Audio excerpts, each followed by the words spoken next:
I shouldn't have gotten so angry with you. Not to say that your outlet idea was an incredibly juvenile, selfish, moronic... Hey, whoa, I accept your apology. The point is that I really don't have any right to object to you sleeping with other women. We don't have a commitment. You're free to do whatever you want. Well, thanks. That's great. Very mature.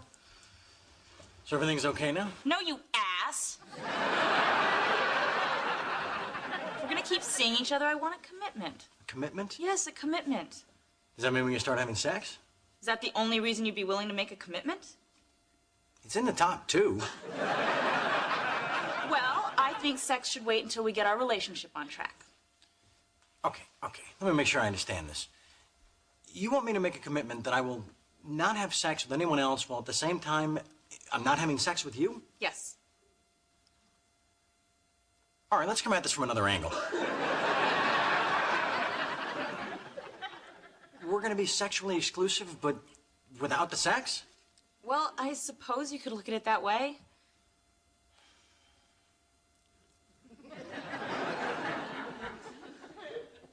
So bottom line, no sex for Charlie with you or anyone else for the foreseeable future. Correct. Are you insane? Charlie, if you care about us, it should be something that you want to do. What about you? What are you giving up? I'm giving up the same thing you are. Do you want to sleep with other guys? Of course not. Then you're giving up nothing. Tell you what, I'll give up sex, you give up, I don't know, a kidney. Oh, don't be stupid. Okay, dancing.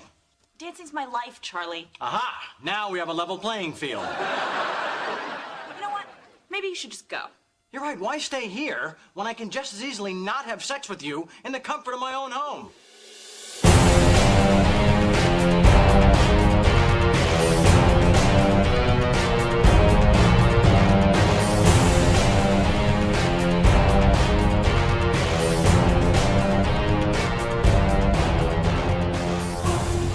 Blackdragon.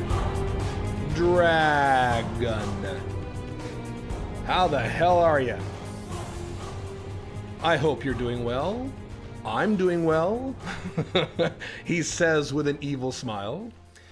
Today we're going to get a little deeper into the emotional aspects of long-term, serious, pair-bonded, non-monogamous relationships, both in how they are structured and in how people feel about them, and the expectations that people have, both men and women, which means you as a man and the woman that you're dealing with, or women that you're dealing with, how people view these things and how people integrate these things into their real world lives. It's nice to talk about theory.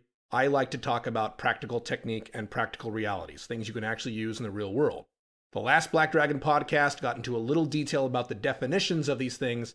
Today I'm going to talk about how these things actually work from an emotional standpoint, because you have to accept this stuff emotionally before you put this stuff into practice in your actual life. I'm going to tell you a little story. Actually, it's not even a story. It's a little speech. It's a speech that my dad, of all people, used to give me and my siblings back when we were teenagers in high school. And to give you some context and some background, my dad was a drug, alcohol, mental health counselor for 30 years. He was very knowledgeable about these areas. He was a psychologist. And what he would do when we were in high school is he would take each one of us when we reached a certain age, and he would sit us on the couch, and he would say something like this: drugs are bad. Drugs are terrible. If you take drugs, they will screw up your life. They will screw up your health. They will make you very unhappy. They will damage you in all kinds of ways. I don't do drugs. Your mother doesn't do drugs. You shouldn't do drugs. And if you do drugs, you are a moron. However, that being said, I understand human biology and I understand human psychology. And I know that human beings, since time immemorial, have done drugs and enjoy doing drugs. It's part of the human condition. So it would be very silly of me and naive of me to just sit here and tell you to not do drugs and actually expect you to never do drugs. You probably will anyway because you're a human being and that's how human beings work. So, with that in mind, if you decide you want to do drugs, or if your friends pressure you into doing drugs, or if you really, really want to experiment with drugs, and it really is something you want to do. I don't mean it's just something that you kind of thought of and, oh, wouldn't it be interesting if? If it's something you really want to do, then please do the drugs here in the house. Do it here in the house under a controlled environment where I know you'll be safe. I don't want you doing drugs. I think you're an idiot if you do drugs, and they're horrible and they're terrible. But I would rather you do drugs here in the house than do them far away with your stupid friends and risk all kinds of problems, including health problems, legal problems, and all kinds of other horrible things. Again, I don't want you doing drugs at all, but I'd rather you do them here if that's something you want to do. If you choose this option, he said, I will promise you two things. Number one, I will let you do it. I will not backtrack and suddenly say, oh, well, now that you really want to snort some cocaine, I'm not going to let you. No, I hereby promise you that I will let you do the drugs that you want to do. As a matter of fact, I may even help get you the drugs that you want. Again, I don't want to do this, but I'd rather you do this here than do it out there with your idiot friends. So I promise I will let you do whatever you ask to do. Number two, I promise that you will not be punished. You will not be penalized in any way whatsoever. You are safe. You will not be held responsible in that way. Now, again, I don't want you doing drugs, and it will emotionally bother me to watch you do drugs. So I can't promise that I won't get a little upset and grumble a little bit and give you a few dad lectures and wag my finger at you. I can't promise that I won't be a little upset. I can't promise that because I'm a human being and I love you and I don't want you to do drugs. But I will promise you that A, I will let you do it, and B, you will not be punished. And that was it. That was a speech he gave all five of us as we were growing up.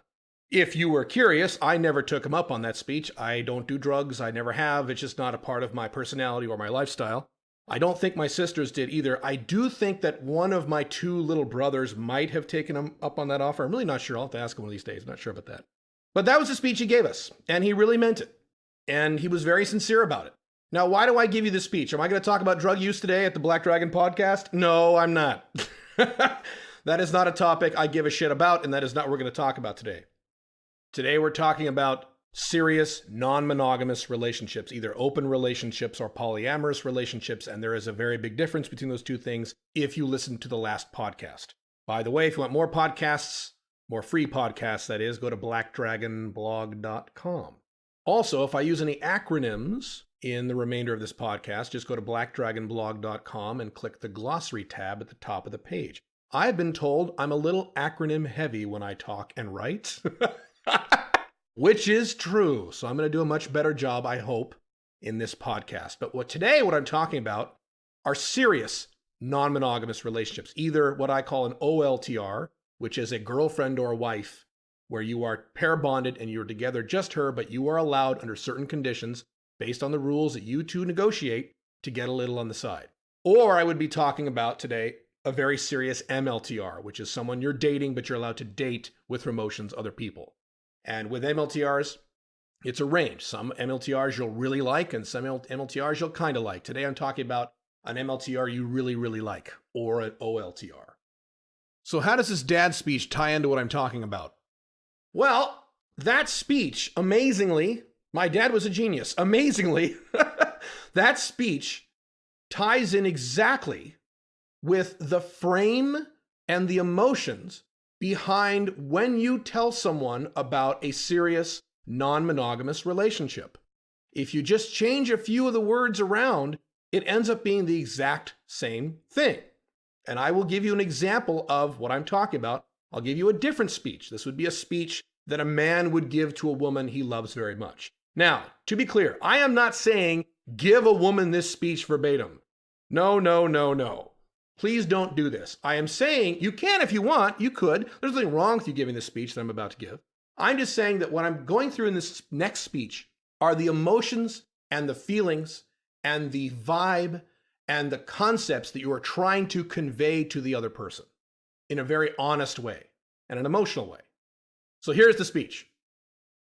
A man would look at the woman in his life, hold her lovingly, and say something like this. I love you, and I want to be with you the rest of my life. And I want you to be with me the rest of my life. Whether or not that actually happens, that's what I want. And because I care for you so much, as a man, I don't ever, ever, ever want you to get sexual with any other man except me. And I really mean that. That's how I feel. I'm a guy. That's just how this works. I'm sure you probably feel very similarly. It is my honest hope that for the rest of your life, you never get sexual ever again with any other man in any way for the rest of your life, the next 40, 50, 60, 70 years, no other man except me. That is honestly what I want. At an emotional core level, that is what I want, and that is what I hope for us. However, that being said, I am not an idiot. I am not a moron. I understand the human biology. I understand the statistics. I understand history. I've read the Blackdragon blog. I've read other manosphere blogs. I understand that the odds are overwhelming that if our relationship lasts long enough, at some point down the road, and I don't know when this will happen, and I don't think you know when this will happen, but at some point down the road, you will want to some degree, want to get funky, fresh with some other guy who is not me. I hope you don't, but I know the odds are pretty high that you will. Therefore, if this is something you want to do, let's do that, or you do that, under the umbrella of some ground rules that you and I discuss right now, and that you and I commit to right now. So that when it happens, it's not this huge, horrible catastrophe. Again, I don't want you touching any other man ever again. I will feel bad. I will feel angry. I will feel a little jealous. I won't like it. But if you want to do that, I would rather you do that under an umbrella of a safe environment where I knew the ground rules, where I knew you were okay, and where I knew that our relationship was not at risk. It doesn't make any sense to me for you to get sexual with someone else and then for my head to explode and then have our relationship end. The goal of our relationship, I think, darling, is to last as long as possible. Now, if you decide to choose this option, I can promise you two things. Number one, I will let you do it. I won't be happy about it. I can't promise that I'll get a little pissed off and a little grumbly. I can't promise that I won't get jealous. I probably will. But I will allow you to do it as long as you do it under the rules that you and I are about to discuss. The second thing I will promise is that I promise to not completely lose my shit. I promise to not scream at you. I promise to not call you a slut or call you names. I promise to not break up with you. I make that promise. Again, I can't promise I won't get a little upset, but I can promise that my head won't explode, there won't be any nuclear explosions going off, and I can promise that our relationship will continue. That's the speech a man gives towards a woman. That is the message that a man sends to her in the context of her actions. You may have been thinking while I was giving that speech, well, wait a minute, I'm a guy. I'm much more likely to have sex with other women than she is to have sex with other guys. That is correct. So now let me give you a third version of this speech. And this would be the speech you would give to the woman in your life in terms of your actions and your context. Now again, to be clear, I am not telling you to actually give a woman this next speech verbatim. That is not what I'm recommending here. I'm using this speech as an example of the thoughts and the vibe and the concepts you're trying to convey to this woman. I mean, I guess you could give this speech to her, but I probably would. It would be a little different. But this speech is an example. You would say to the woman, I love you, and I want to be with you, and I only want to be with you. I don't want to be with anybody else. That is the literal and honest truth. I want to be with you. I have no designs on any other women. I want to be with you. And I want to be with you the rest of my life. Next 45 years, if we were together, I think that'd be great. And that's what I want, honestly and truly. However, that being said, I'm not a doofus, and I am not deluded by Disney fantasies, and I am not deluded by Hollywood romantic comedies. I understand human biology, I understand the science, I understand the statistics, I understand human history, I understand how men and women work. And I know that the odds are overwhelming that at some point in the future, and I don't know when, and I couldn't tell you when because I don't know, but at some point in the future, I'm going to want to get funky fresh with another woman who is not you. However, before you freak out, darling, I see your eyes dilating. and I see your fists clenching into balls, and I see your face getting red, and I see your teeth clenching like a vampire. So calm down a little bit and let me explain something to you. Just because I want to get sexual with someone else does not mean I don't love you. It does not mean I don't respect you. It does not mean I don't respect our relationship. If we end up having kids, it does not mean that I don't respect and don't love our children. It has nothing to do with it. As a matter of fact, I read Blackdragon's book. It was at www.alphamalebook.com. And in there, he describes how the need for sex, lust, is in a completely different portion of the brain than love. Sex and love often have nothing whatsoever to do with each other. You know that yourself, honey, right? Remember back a few years ago when you were having sex with a few guys and you didn't really like them, but you were having sex? Did you love those guys? No. Did you even like those guys? Yeah, remember you would tell me that you didn't even like them, but they were hot, so you did them anyway? It's kind of like that. It will be sex or sexual activity. It will not be love. It will not be commitment. That is reserved only for you. Now, going forward, I promise you 2 things. Actually, in this speech, it's not 2 things, it's 5 things.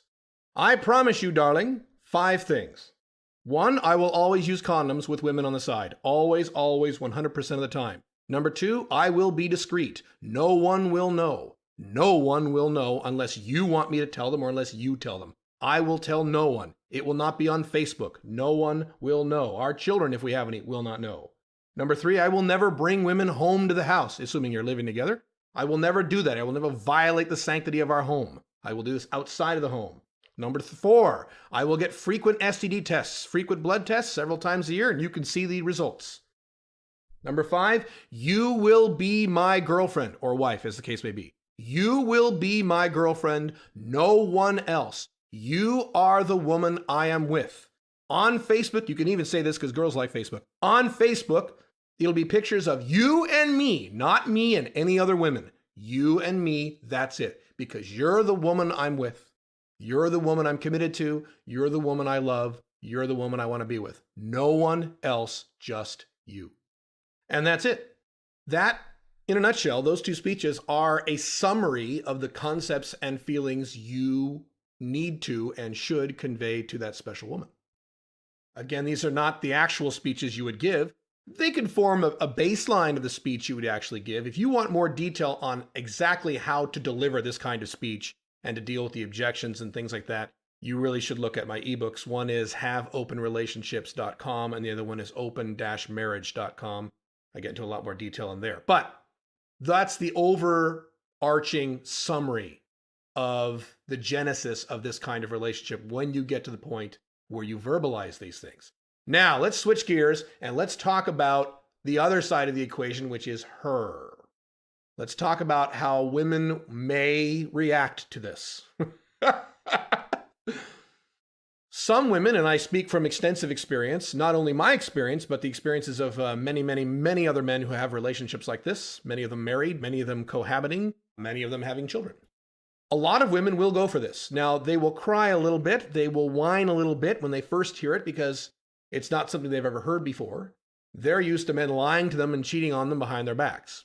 So you being very honest about this is nice, but it's still not very fun because this is not how she was told it would work.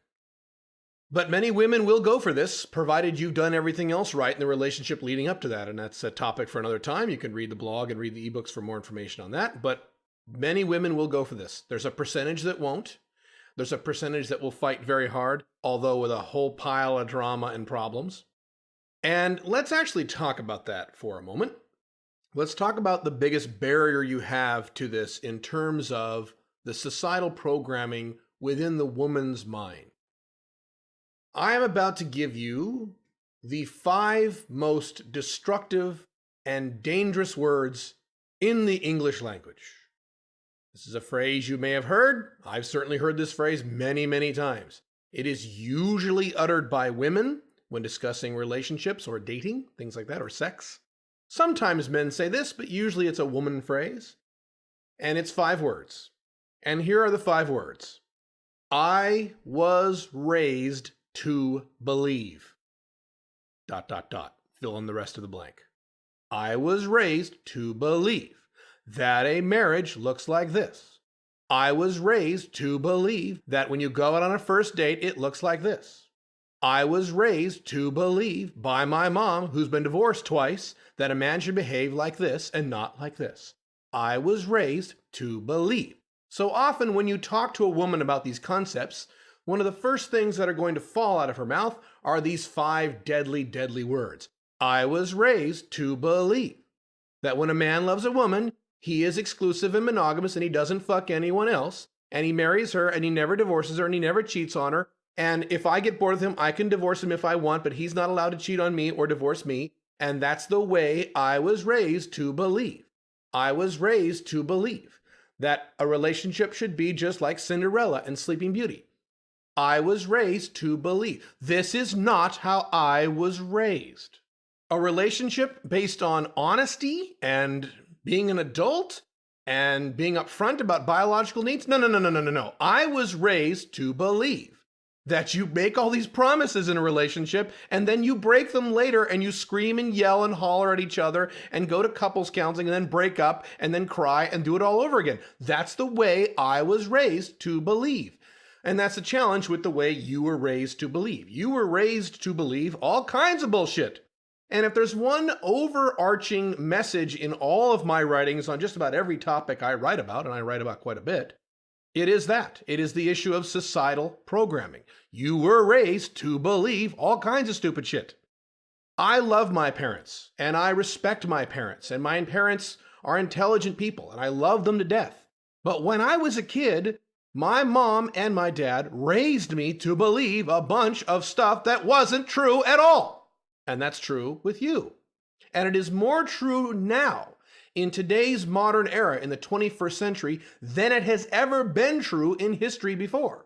Why? Because things have changed radically in the last few decades. More radically than has ever changed throughout all of human history in many respects. So back decades ago or hundreds of years ago, it was perfectly fine for parents to say, well, I was raised like this, and when I was a kid, it was like this, so for you, it's going to be the same.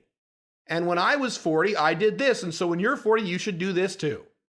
And when I was 20 or when I was 50, what have you. And it was usually pretty accurate. That is no longer accurate anymore. I have talked about on the blog things such as divorce rates skyrocketing for people over the age of 50. And I have talked about how when parents look at their kids, their grown children, what do those parents say? Get married. It worked for me, so it should work for you. And younger people, and when I mean younger, I mean 20s and 30s, when younger people say, well, it worked for my parents, it worked for my grandparents, it should work for me too. That's not how it works anymore. Society has changed radically.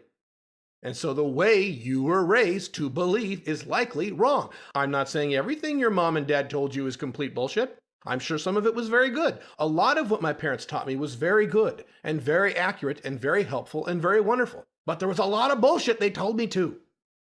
Bullshit about relationships, bullshit about women, bullshit about money, bullshit about religion. And I am 100% positive that you have some bullshit in your head implanted in there by your parents, your mom and or your dad, who were very well-meaning and loved you very much.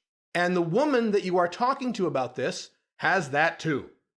When you're talking about, look, the way it's going to work is if either one of us need to get a little on the side, we have a set of ground rules, we can behave like adults, we can not lie to each other, we can be honest. As soon as you're saying these words, she's going to see a picture of her mother wagging her finger at her back when she, the daughter, was maybe about 19 or 20 years old and the mom was this stressed out, angry 40-year-old about how a man should treat a lady. Mom, who, by the way, in many cases has been divorced herself or has been cheated on many times herself. Doesn't matter, she's still going to tell her daughter, and her daughter, who then grows up and is now sitting in front of you, is going to regurgitate a bunch of bullshit prefaced by the 5 words, I was raised to believe. The best women in the world are the women who can acknowledge, even if reluctantly, that the way their mom, usually it's their mom or sometimes their dad, taught them about how men are supposed to work, or about how relationships are supposed to work, or about how marriage is supposed to work, is actually not 100% accurate. It's more about her mom's Disney fantasies rather than what happens in real life. Those are the best women in the world. There are a lot of women who cling to this and who will cling very strongly to what their mom told them back when they were 5 years old or 10 years old or 17 years old. And they will adamantly stamp their feet and say, no, if you want to be with me, you have to promise monogamy. And if it doesn't work out down the road, if I divorce you, well, that's tough shit. If you down the road want to fuck another girl, well, that's tough shit. You got two hands, you got porn, you know what to do. You know what that girl is? That girl is poison. Yep. That's exactly what she is. Any woman, no matter how beautiful, no matter how intelligent, no matter how wonderful, any woman who stamps her foot and demands that you behave like a perfect angel for the rest of your life, or like a robot for the rest of your life, some kind of non-sexual creature, some kind of angelic thing that will obey her and that will always conform to something that is completely unrealistic, not only for women, but especially for men. Any woman who demands absolute 100% eternal sexual monogamy for 45 years from you. Any woman who demands legal marriage and demands that you will not get a prenup. Any woman who makes those demands, oh my God. Poison, poison, poison, poison. That's right. See, a lot of you guys have it backwards. A lot of you guys think a woman like that is a high quality woman. Oh, she's a strong, high quality woman with good parents and she knows what she wants. Oh, that's great. No, that's a woman who later will dump you and you'll be crying even though you were faithful to her the entire time, or a woman that you'll end up divorced from, and because you were stupid enough to get legally married and not sign a prenup, it's going to destroy your retirement and you'll be in court fighting over the right to see your own children. That's what's going to happen if you agree to a woman's demands like that. When you lay it out for her, as I did in those speeches, and you lay it out for her in a very honest way, and you're coming at her from a place of love and a place of connection and a place where you want the relationship to work long term. That's what you want, and that's why you're talking about it. And you want to have a harmonious relationship instead of the standard relationship, the typical monogamous relationship, which is based on deception and drama. And she still stamps her little foot and says, nope, you will obey like a little bitch, or fuck you, I'm not going to be with you. Now, that's usually not what they say. That's just not how women communicate. But you get my drift. If a woman does that and a woman demands that, it's time to move on. It's time to go. Or at a minimum, it's time to downgrade her, as I've talked about before. Downgrade her from an OLTR or MLTR down to an FB and continue your search for a woman who actually wants to live in the real world and not a Disney fantasy that doesn't exist. Do you think I'm being too harsh? Do you think I'm being an asshole about this? Let me be a little more clear about this. Let's say that you fall in love with a woman and she's a wonderful woman. She's beautiful, she's intelligent, she's fun, she's cool, she's all the things that we men look for. And you move in together and it's wonderful and it's great. And when you move in together, she says to you, now look, now that we're living together, you can't go pee anymore. You can't take a piss ever again. If you love me, if you truly love me and you respect this relationship, you will not go pee ever again. You better not do it.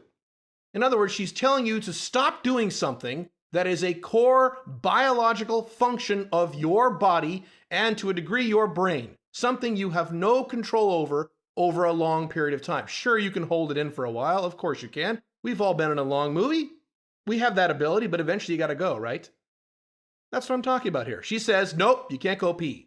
If you love me, you won't go pee. Now, in your defense, and in most men's defense, what most men will say, and most of them mean it, some of them don't mean it, but a lot of them do mean it. They will say, when a woman makes that kind of demand, okay, I won't. I do love you, and I want this to work, and I want to be the man of your dreams, and I want to be with you. So, all right, I won't go pee ever again. They actually make that stupid promise, and they say, all right, I'll never go pee. Yes, yes, ma'am. I love you. You're so wonderful. And she says, yay, you really love me. And you say, yay, and you hug each other and you kiss and you have this wonderful love boat moment. And everything's fine for a while until you realize you got to go. You got to go pee. And in your defense, you grit your teeth and you clench your fists and you say, no, no, no. I made a promise and I am a honorable man and I'm an honest man and I will not go back on my promise. Because I love this woman. This is my soulmate. And I will follow through. On the promise that I made. And you like kind of pull your shirt open and you hear like this theme song, dun dun dun dun dun dun dun dun. I'm Superman and I can do this. And yes, I used to go pee all the time, but now that I'm in love and I'm an older guy now, I'm gonna settle down and have kids, so I'm never gonna go pee ever again. And in your defense, you do a pretty good job. For a while, you hold it in and you hold it in and you try not to drink too many fluids and you keep holding it in and oh man, eventually, over time, eventually after a few hours, maybe if you're Superman, maybe you can do this for a day, I don't know. Finally, you just can't stand it. You can't stand it.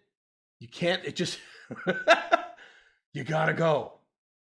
You try and you try, but it's like, It's driving me out of my mind. that's right, it's torture. It's torture. You love her and you don't want to go back on your word and you made a promise.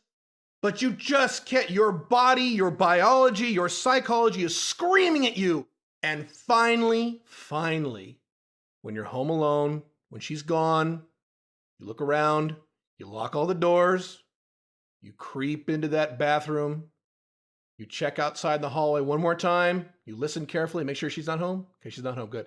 And you close the door, you lock it, and you get over to that toilet, and you whip out Big Jim, and you feel guilty about it, but then you do it. You go pee. And oh, does it feel good. Holy shit. You're like, thank God. This is so great. Boy, I forgot what it was like. You monogamous guys who cheat, you know all about what I'm talking about, don't you? I've actually never cheated because I don't promise monogamy. I'm not that stupid to begin with. But I have a lot of buddies who are of the monogamous persuasion, monogamous in quotes, because they cheat or what have you. And so you know what I'm talking about. You finally go pee, and it feels great. And when you're done, you get back out and you feel really guilty about it. You feel really bad. You made a promise. You just violated your promise to your soulmate, your lover, that wonderful, wonderful woman who is so wonderful she would never make any crazy demands of you. No, not my girlfriend, not my wife, no.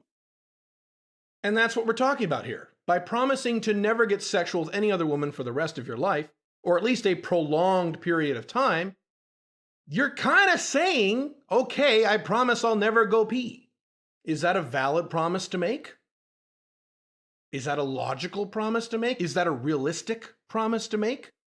Here's another question. Here's a more important question. If you make that promise to a woman, are you actually being 100% honest with her? Knowing what you know about yourself? Especially you guys who have been with a lot of women, you more alpha male player types, you know how to date women, you're good at seduction, dating, etc., and you've been with a lot of women and you have that ability. Is that a demonstration of real honesty? When a woman stamps her foot and says, you will be sexually monogamous to me or fuck you, and you go, okay. Are you really telling the truth? Honestly? No, you're not. This is what I mean about monogamy, oftentimes, in most cases, being based around deception.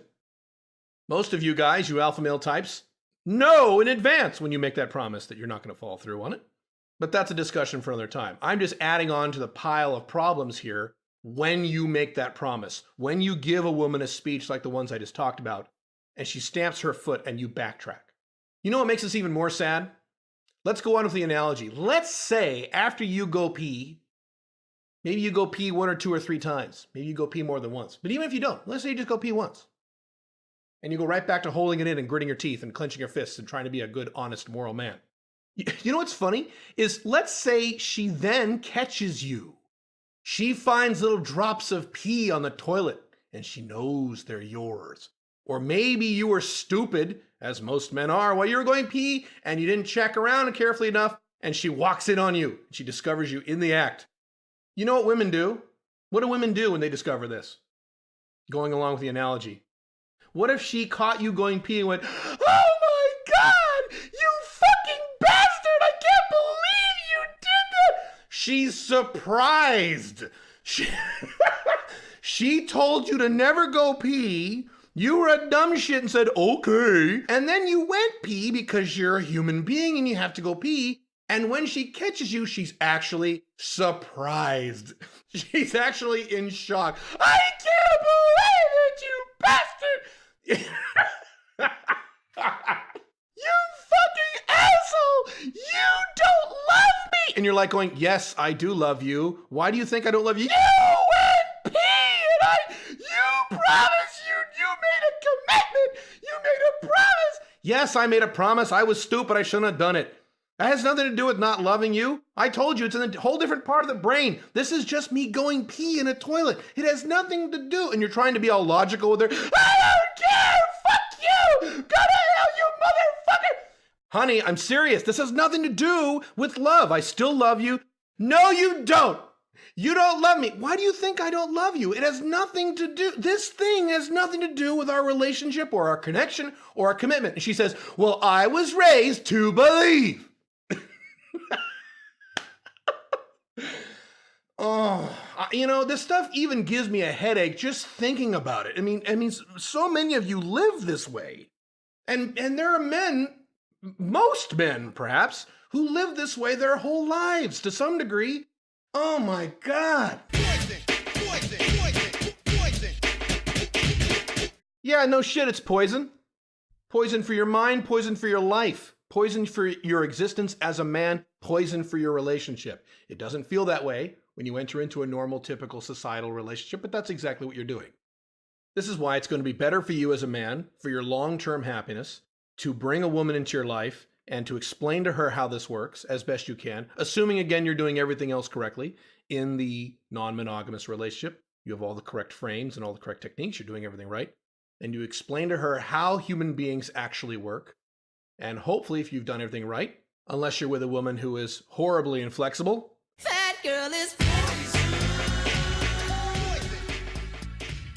unless you're with a woman like that, you're with a woman who accepts the realities of how men really work and how women really work and how people really work in long-term relationships. This does not cover the concept of the short-term relationship. So I am not saying that if your goal in life is to be a serial monogamist and have a bunch of monogamous relationships that last a year or two, and then you break up with that girl and you find a new girl and you have another relationship that goes a year or two and you break up with her and just keep repeating that for the rest of your life. That is possible. Serial monogamy is a different topic for another time. Men are indeed able to hold their dicks for about a year or two if they try hard enough. That's fine. A lot of men have that ability. I'm talking here about long-term, 3 years plus relationships. And whenever I use the word long-term, that's usually what I'm talking about. A relationship that is expected to last longer than 3 years.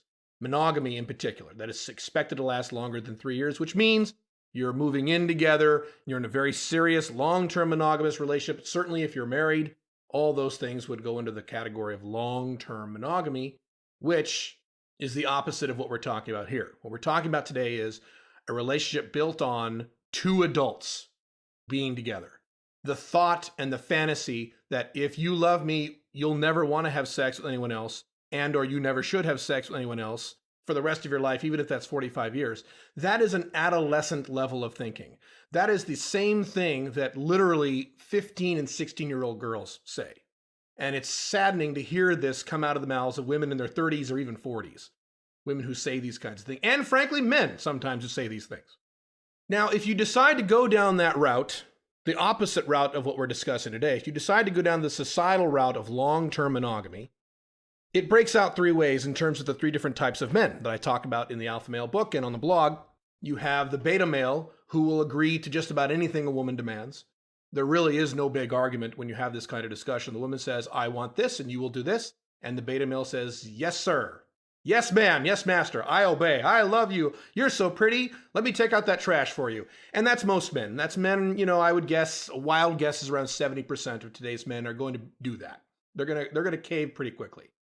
Another percentage of men, a wild guess would be around another 25% or so, are what I call alpha male 1.0s, which is the standard typical alpha male that you think of when you hear the term alpha male.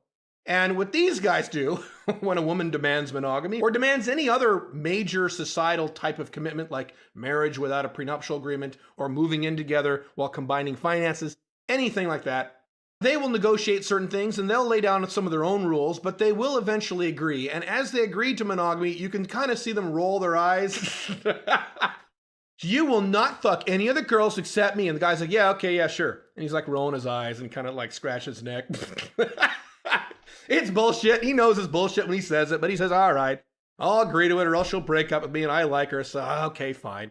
And then as soon as she walks out of the room, he pulls out his phone and puts on that 4-digit password. Starts changing the names of all the girls he texts, right? Puts pictures of guys, all the cheater game stuff. Yeah, that's really fun. What a great way to live. God, kill me. But that's another category of men. The final category, the alpha male 2.0. Once he delivers a speech like this, or a speech similar to the speeches I just gave you earlier, if she really does stamp her foot and gives her the, well, I was raised to believe that when a man loves a woman, he's monogamous for 47 years, and that's just what a marriage looks like. He says very clearly, look, I love you and I want to be with you. I don't want to be with anyone else. But if that's really what you need, if that's really the type of man you want to be with, boy, you know, you're with the wrong guy. That's not me. You really should go date somebody else. Matter of fact, you know, see that guy over there with the khaki pants, like pulled way up to his navel? You see that guy over there? You know, with like the 3 or 4 cell phones? That's the guy you want to date. You want to date him. He will do whatever you want. He will make you very happy. He'll conform to all of your desires and all of your whole little Disney agenda. He'll do whatever you like. I'm not that guy, and you really should find somebody else. And when you say that, or say something like that, you actually mean it. It's not a technique. I have said this to certain women, and I meant it every time I said it. You have to say it with meaning. It's not a bluff. You need to be happy. The reason you exist is to be happy. That's why you are here. To give up your happiness. To sacrifice your happiness because of incorrect societal programming from a woman's parents, of all people. It doesn't make any sense. You're sacrificing so much for something that is so meaningless. You do not have the ability to never go pee for the rest of your life. And frankly, neither does she. You can design a relationship like this that lasts a very, very long time and is a very happy place for you and for her. It's not only possible, it's much more easy than you actually think. Just because you've never done it, or just because you've never seen any of your friends do it, doesn't mean it's not possible. Millions, literally millions of men all over the world are living in relationships just like this. And these men, believe me, are very, very happy. If you would like more detailed information on how to structure relationships like this, along with other information about how to increase your income, how to build your own business, etc., and you like this podcast and want more podcasts like this, I do podcasts like this every month, actually more than once a month now. Just go to alphamale20.com. All the information is there. I hope you've enjoyed this. I hope you've had fun. I've had fun. I always have fun. Till next time, have fun. Get to work. Bye.